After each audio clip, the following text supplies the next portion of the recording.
Podemos trabalhar pela paz interior e pela paz mundial ao mesmo tempo. Por um lado, as pessoas têm que encontrar a paz interior entregando-se a uma causa maior, como a causa da paz do mundo, já que buscar a paz interior significa sair de uma vida centrada em nós mesmos para uma vida centrada no bem-estar da totalidade.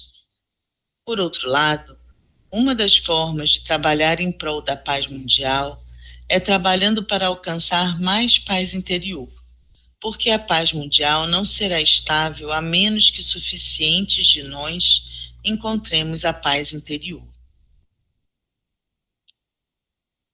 Minha paz interior permanece apesar de qualquer situação exterior. Somente ao manter-me em harmonia posso atrair outros à harmonia. É necessário muito mais harmonia antes que o mundo possa encontrar a paz. Isso não significa que não me afetem os acontecimentos do mundo. Uma época como esta demanda muita oração e muitos esforços pela paz. Todo trabalho adequado e toda oração adequada tem um efeito. Todo bom esforço produz um bom fruto, quer vejamos ou não os resultados. Apesar da obscuridade da situação atual do mundo, não me sinto desanimada.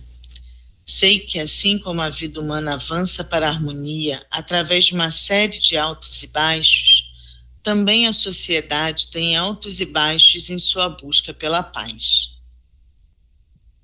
Dentro dos corações das pessoas há um profundo desejo de paz na Terra, e falariam em prol da paz se não estivessem limitados pela apatia, pela ignorância, pelo temor. O trabalho dos pacifistas é inspirá-los a sair de sua apatia, fazer desaparecer sua ignorância com a verdade, mitigar seu medo com a fé em que as leis de Deus funcionam e trabalhar pelo bem-estar. Sabendo que... Elisa, deixa eu só interromper um pouquinho.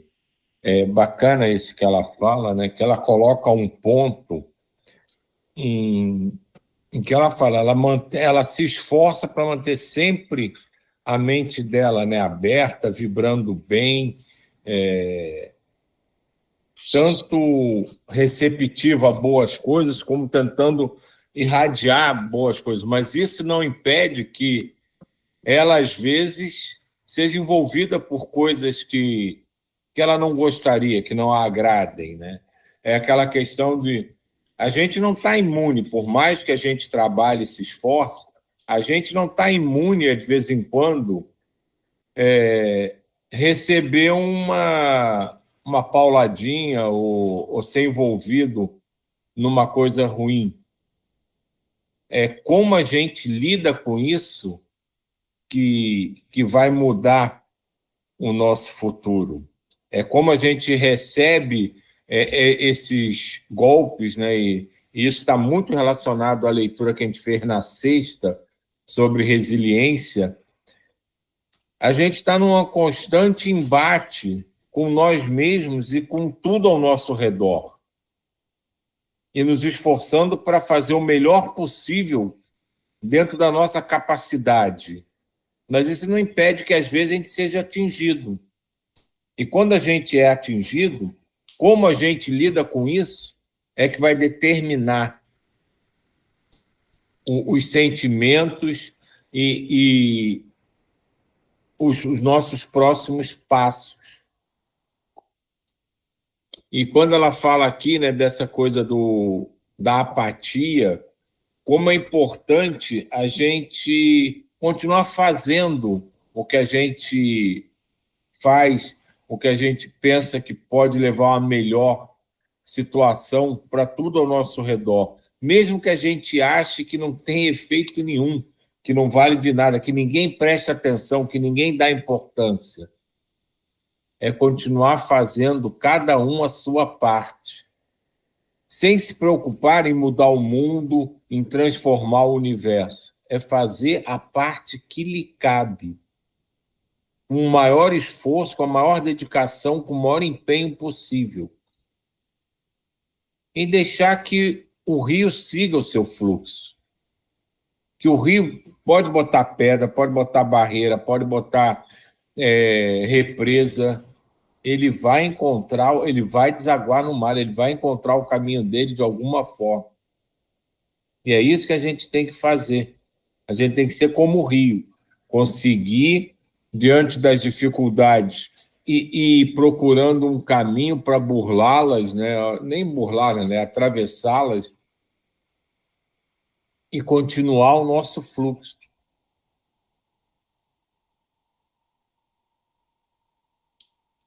Obrigada, Silvia. Continuando. Sabendo que tudo que é contrário às leis de Deus é transitório, evitemos o desespero e irradiemos esperança por um mundo sem guerra. A paz é possível, já que os pensamentos têm uma força tremenda. Algumas poucas pessoas realmente dedicadas podem compensar os efeitos daninhos de massas de gente desarmonizada. Assim, nós que trabalhamos pela paz não devemos titubear, mas seguir orando pela paz, atuando pela paz de qualquer maneira possível. Continuar falando em prol da paz e vivendo o caminho da paz. Para inspirar outros, pensemos na paz, sabendo que a paz é possível. Com esta fixação, ajudamos a que ela se manifeste. Uma pequena pessoa dando todo o seu tempo pela paz faz notícia. Muitas pessoas dando uma parte de seu tempo podem fazer história. Um dia uma pessoa me disse: Paz, estou orando também pela paz. Entretanto, não creio que ela seja possível. Respondi: não crê que a paz é a vontade de Deus? Oh, sim, afirmou ela. Sei que é. Retruquei então. Como pode dizer-me que aquilo que é a vontade de Deus seja impossível? Não só é possível, como inevitável, mas depende de nós a rapidez com que venha a ocorrer. Nunca menosprezemos a força de um pequeno grupo disperso que trabalha por uma boa causa. Todos nós que trabalhamos juntos pela paz somos uma pequena minoria, mas um poderoso corpo espiritual. Nossa força vai além de nosso número. Aqueles que parecem falhar abrem o caminho e com frequência contribuem mais do que os que finalmente têm êxito. Não posso deixar de sentir gratidão pelos pioneiros da paz, os que trabalharam pela paz numa época em que as dificuldades eram grandes e não existiam resultados evidentes. Uma das perguntas mais frequentes que me fazem é: você tem visto alguns resultados de sua peregrinação? A resposta é que nunca pedi para ver os resultados. Deixo-os nas mãos de Deus. Podem, inclusive, não se manifestar durante toda a minha vida, mas com o tempo se manifestarão. Por incrível que pareça, no entanto, tenho visto resultados. Muitas cartas de pessoas que indicam terem sido inspiradas a fazer algo pela paz à sua maneira. Qualquer coisa, desde escrever cartas ao Congresso até fazer as pazes com algum amigo ou familiar. Tudo se soma. Ao olhar retrospectivamente os efeitos globais de todos aqueles que se dedicavam a fazer a paz, posso ver os resultados. Quando comecei minha peregrinação, as pessoas aceitavam a guerra como uma parte necessária da vida. Na atualidade, os pacifistas estão no lado popular. Quando me pus a caminho, havia muito pouco interesse na busca interior. De fato, pude fazer uma enquete num colégio estatal e descobri que 2/3 a 3/4 partes dos estudantes naquele momento se consideravam agnósticos, quando não ateus. Hoje em dia, dificilmente encontro um estudante ou uma pessoa que não esteja interessada na mais profunda classe de busca. Para mim, de todos, esse é o maior sinal de esperança. Por um lado, podemos dizer: que trágico nosso avanço material estar tão distanciado de nosso avanço espiritual, a ponto de estarmos à beira de destruir toda a vida na Terra. Por outro lado, pode-se dizer: que bom que afinal nos demos conta de que a vitória militar é impossível, de modo que a gente imatura, inclusive povos em conflito agora, tem um incentivo para depor as armas. Ambas as afirmações são verdadeiras. Não existe maior obstáculo para a paz mundial ou para a paz interior do que o temor. Ele nos leva a fabricar instrumentos de destruição maciça. Quando tememos algo, tendemos a desenvolver um ódio irracional por isto. Assim, acabamos odiando e temendo o que nos causa dano não só psicológico, senão que através de tal concentração negativa, tendemos a atrair as coisas que tememos. Se não tememos nada e irradiamos amor, podemos confiar em que chegarão coisas boas. Quanto necessita este mundo da mensagem e do exemplo de amor e da fé. Paz e liberdade. Essas coisas são reais. A rapidez com que ocorram, se agora ou depois de uma grande destruição e novos começos pela eternidade, depende de nós. É importante fazer muita investigação e experimentação sobre as formas pacíficas de resolver conflito. Podemos trabalhar em grupo ou como indivíduos, onde estejamos, empreendendo projetos específicos de paz, elogiando e fortalecendo o bem, seja onde for que o encontremos. Podemos esperar mudar unicamente uma nação, a nossa própria. Uma vez que nossa nação tenha mudado, o exemplo pode inspirar outras nações a mudarem-se a si mesmas. Se alguma nação influente tivesse a grande fortaleza espiritual de depor as armas e aparecer com as mãos limpas ante o mundo poderia ser mudado. Não vejo evidência de que alguma nação influente tenha tal força espiritual e coragem. Por isso, desarmamento será um processo lento, motivado pelo desejo de sobreviver. A obscuridade que vemos hoje em dia em nosso mundo se deve à desintegração do que está em desarmonia com as leis de Deus. O conflito básico não é entre as nações, é entre duas crenças opostas. A primeira se refere a que o mal se vence com mais mal, que o fim justifica os meios. Esta crença prevalece bastante em nosso mundo atual. É o caminho da guerra, é a posição oficial de cada potência. Depois está o caminho que foi ensinado há 2000 anos, o de vencer o mal com o bem, o qual é meu caminho, o caminho que Jesus ensinou. Nunca perca a fé. O caminho de Deus está destinado a prevalecer. Tem um aspecto que ela levanta aqui que eu achei muito interessante, quando ela fala do desarmamento, né? Que ela não vê disposição real dos países, né, e, consequentemente, dos seus dirigentes, que isso seja feito de uma forma, digamos assim, tranquila, natural, que vai ser pelo medo, né? O medo, a necessidade, né, de sobrevivência, o medo da destruição, que pode levar, de fato, a esse processo de desarmamento. E isso me faz lembrar, né, quantas vezes a gente vê aqui, né, as coisas acontecendo, né, que podem nos parecer injustas, extremamente desagradáveis, mas que não acontecem necessariamente porque Deus determinou que fosse assim, ou porque estava escrito que era assim. Que acho que muitas vezes a gente confunde o fato de Deus, de Jesus, de Maria, né, todos esses espíritos extremamente evoluídos que a gente conhece, já terem não apenas uma noção, mas saber o que vai acontecer, porque eles vêm muito além do que nós, como uma coisa pré-determinada e imutável.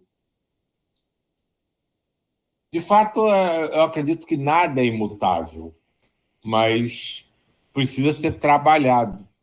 E E isso me chamou a atenção, porque às vezes a gente vê uma coisa ruim e já viu em livros, ou já conversou, já ouviu alguém dizer que a espiritualidade usa qualquer possibilidade que esteja acontecendo para trabalhar aquilo que ela quer. E, nesse caso, a própria guerra, o próprio excesso de armas, a própria destruição que ela causa é o mecanismo que eles podem usar para que a paz se apresente. Então, já que não se consegue convencer esses homens envolvidos nesses processos de que a paz é o melhor caminho, então deixem eles elevarem isso a um nível que até para eles se torne insuportável e o medo deles faça com que eles revisem essa posição. Então, acho que isso é muito explicativo no sentido da gente entender como que funciona essa coisa de usar absolutamente tudo que está acontecendo ao nosso redor, aproveitando para se chegar a um objetivo maior.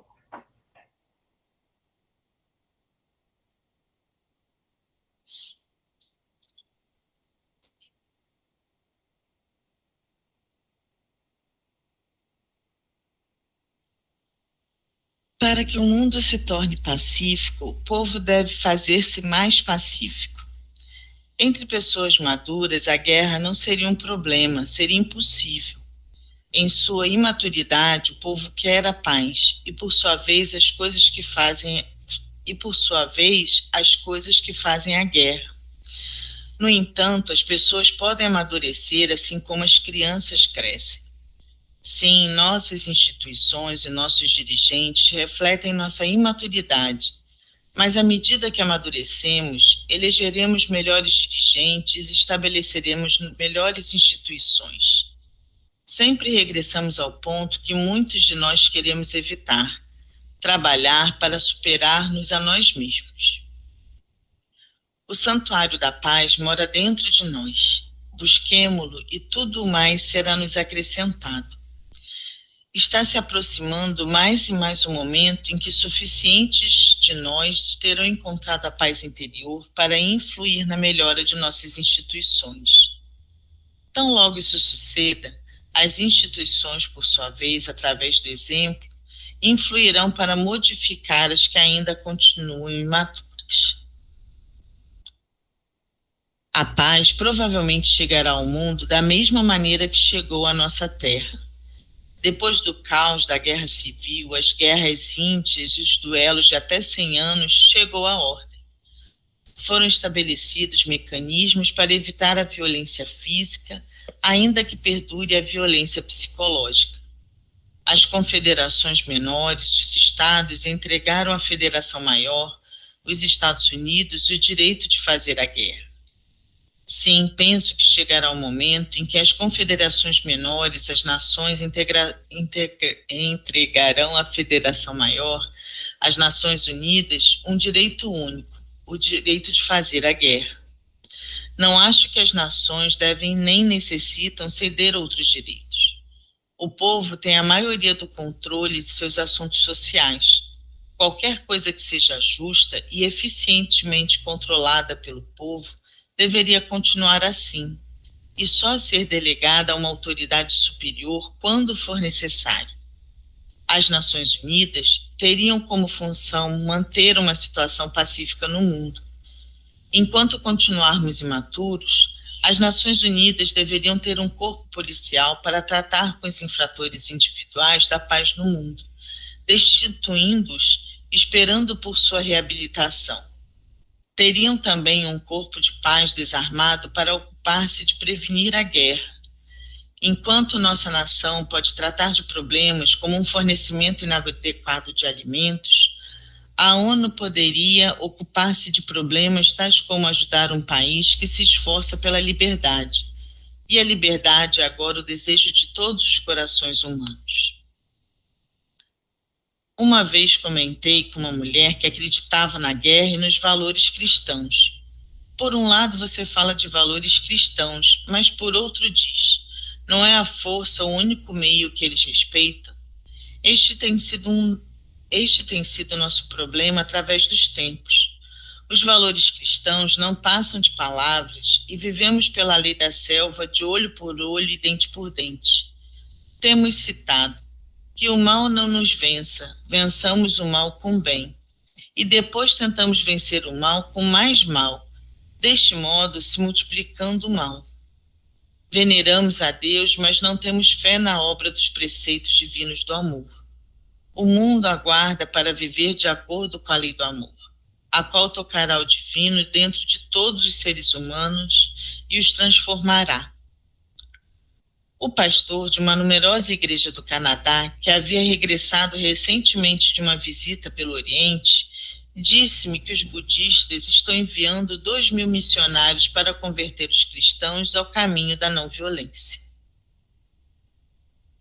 Durante a Segunda Guerra Mundial, um professor americano de uma escola dominical que esteve no Pacífico havia capturado um soldado japonês.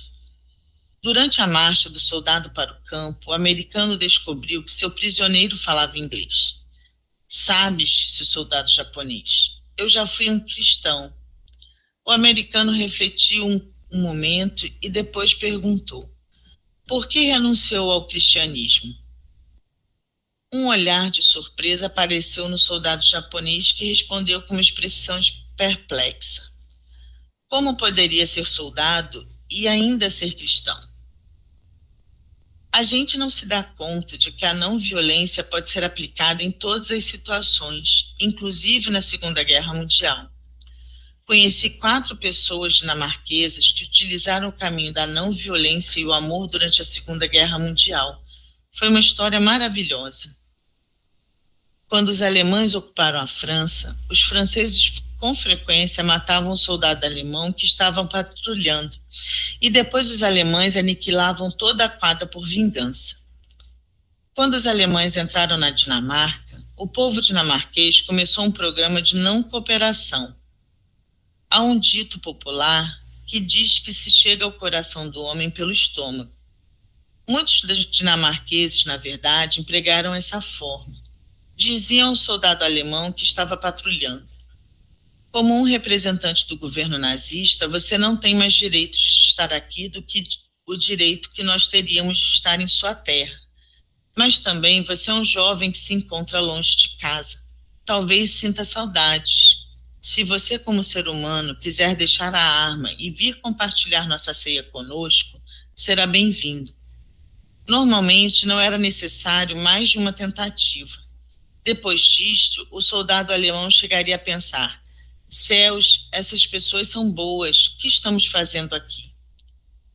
Os dinamarqueses também empregaram formas não violentas para proteger o povo judeu na Dinamarca.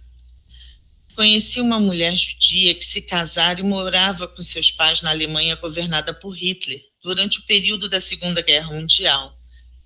Casara-se aos 16 anos. Seu primeiro filho nasceu quando tinha 17 e o segundo quando tinha 18. Estava com 19 anos quando lhe sucederam 3 coisas. A primeira: sua casa foi destruída e seus pais morreram por causa de uma bomba dos ingleses. Imagino que pensaram que a estavam libertando. A segunda coisa que se passou: seu esposo foi levado pelos nazistas e ela supôs que morreu, pois nunca mais ouviu falar dele. A terceira coisa que sucedeu: foi ferida e seus 2 filhos pequenos morreram devido a uma bomba dos americanos. Quando a vi, ainda trazia os efeitos da ferida. Mais uma vez, nós a estávamos libertando. Nessa condição de ferida, andou errando daqui para ali com os refugiados. Algumas vezes, as circunstâncias extenuantes nos fazem dar um salto espiritual. Ela começou a pensar: eles feriram e inclusive destruíram nossos corpos, mas feriram suas próprias almas, e isso é pior. Pôde sentir compaixão e orar por todos os que estavam relacionados com a situação, os que morreram e os que mataram. Foi capaz de manter tão boa atitude que brindou sua amizade à gente alemã, a qual, com o risco da própria vida, Ajudou-a a chegar à Inglaterra, onde se tornou amiga dos ingleses e com o tempo chegou aos Estados Unidos. Bem, isto representa, obviamente, a vitória mais assombrosa do espírito sob as circunstâncias mais difíceis que se possam imaginar. Também ilustra algo mais. Quem ou que era o inimigo da mulher? Era o inglês que destruiu e matou seus pais, ou os alemães que mataram seu esposo, ou os americanos que a feriram e mataram seus 2 filhos? A resposta é surpreendentemente óbvia. Era a guerra, que na realidade era sua inimiga. Era a crença falsa de que a violência logrará algo, de que o mal pode ser vencido com mais mal. Essa era sua verdadeira inimiga e é a verdadeira inimiga de toda a humanidade. Assim como uma alma humana que enfrenta grandes dificuldades também defronta grandes oportunidades para o crescimento espiritual, uma sociedade humana que enfrenta a destruição também defronta a oportunidade de passar para um período de renascimento. Penso que, salvo um acidente, o desejo de sobrevivência evitará uma guerra nuclear. Acredito que ambos os lados mudarão. Nós caminharemos para uma democracia mais política e individual. A sociedade ideal ainda terá que ser edificada, na qual se equilibre muito o bem-estar coletivo e o bem-estar individual.